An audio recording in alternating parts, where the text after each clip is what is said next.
Biden-era policy prohibiting deportation agents from making arrests at sensitive locations, like schools or churches. We're getting them out of the country. They're going to be gotten out of the country first. Tom Homan, who Trump calls his border czar, said Tuesday that targeted enforcement operations are now underway, though he declined to say where. It's happened all over the country. I can't tell you specific locations because of officer safety concerns. As the Trump orders mount, so do the legal challenges. On Tuesday, 22 Democrat-led states filed suit over Trump's move to end birthright citizenship for children whose parents are here unlawfully. This executive order is an assault on the rule of law. It attacks a right that is core to our nation's earliest days. At a prayer service on Tuesday, the bishop of the Washington National Cathedral made this pointed appeal to Trump face to face. I ask you to have mercy, Mr. President, on those in our communities whose children fear that their parents will be taken away. The sermon, he said, didn't move him. I do think it was a good service. They could do much better.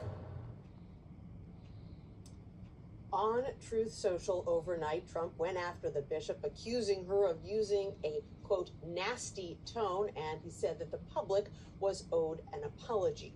Also Tuesday, Trump said he is open to his top outside advisor, billionaire Elon Musk, buying the social media platform TikTok in order to avoid a U.S. ban, even though Musk already owns another social media platform, X. Tony? The TikTok saga continues. Nancy, thank you very much. Appreciate it. In an exclusive interview with CBS News, the U.S. Capitol's police chief is responding to President Trump's decision to give clemency to January 6 rioters who attacked officers and people like the Oath Keepers, Stewart Rhodes, who were convicted of plotting to violently overthrow the U.S. government. And another newly freed defendant is already calling for payback. Scott McFarland has the story. Supporters of Capitol riot-linked defendants crowded outside the D.C. jail Tuesday as more convicted rioters walked out. Thank you, President Trump. Including Rachel Powell of Pennsylvania, found guilty in 2023 of pushing a barricade into police and breaching a window. Last night, President Trump defended his blanket pardon for nearly 1,600 riot-linked defendants. We pardoned people that were treated unbelievably poorly. In the history of our country, there's never been anything take place like this. Hundreds of them charged with beating, punching, and macing officers. Speaking to Nora O'Donnell, the U.S. Capitol Police Chief said his officers feel let down. Well, I think it sends the message that politics is more important than policing. And my officers go out there every day and enforce the law impartially. Some of Trump's Republican Senate allies said the news was unexpected.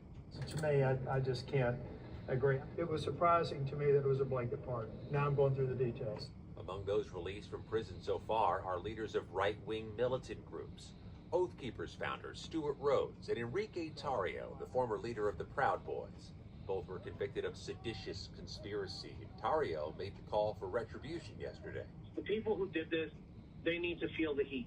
They need to be put behind bars, and they need to be prosecuted. Congressional staffer Sharon Nichols was barricaded in an office when the rioters seized the Capitol.